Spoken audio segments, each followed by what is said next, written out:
আমি যদি ওই সীতামাকে আমার এই লঙ্কা কুলে আনতে না পারি, তাহলে আমার এই লঙ্কা কুল তো উদ্ধার হবে না।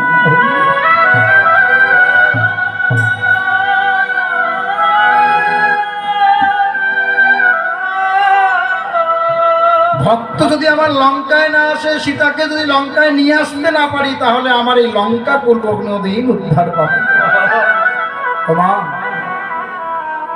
এখানে অনেক অনেক মানে এত পরিমাণে জ্ঞান তত্ত্বের কথা আছে, যেটা শুনেও শেষ করা যাবে। কারণ ত্রেতা যুগে এই রাবণের মতো পরম বৈষ্ণব আর একজনও ছিল। কেন এত বড় বৈষ্ণব হল? এমনিতে হয়েছে? বলছে উপরের স্বভাব থেকে কাউকে গণনা করা যায় না, তার সঙ্গে মিশতে হয়, চলতে হয়, তার অন্তরের ভাবটা তখনই বোঝা যায় যে সে কতটুকু ভালোবাসে আর সে কেমন মানুষ। দেখো,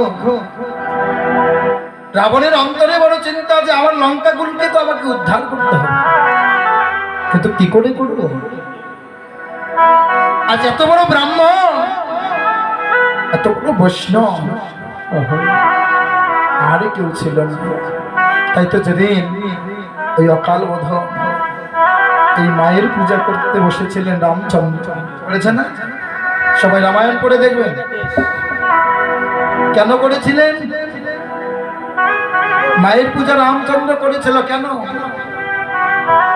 এই রাবণ বধের নিমিত্তে, রাবণকে বধ করে।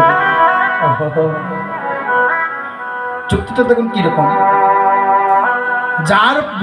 যাকে বধ করার উদ্দেশ্যে আজকে মায়ের পূজা করবে, কিন্তু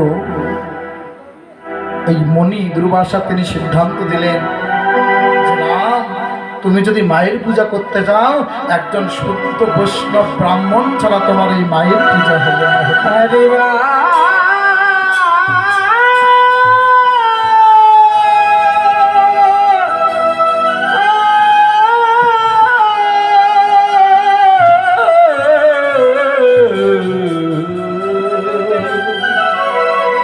বলেছিলেন কোথায় পাবো সেই ব্রাহ্মণ?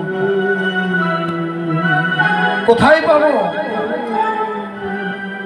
সারা দেশে এই পৃথিবীর বুকে খুঁজতে লাগলেন, কিন্তু এরকম শুদ্ধ কোন বৈষ্ণব, কোন ব্রাহ্মণ একজনই আছে, সে হলো লঙ্কা।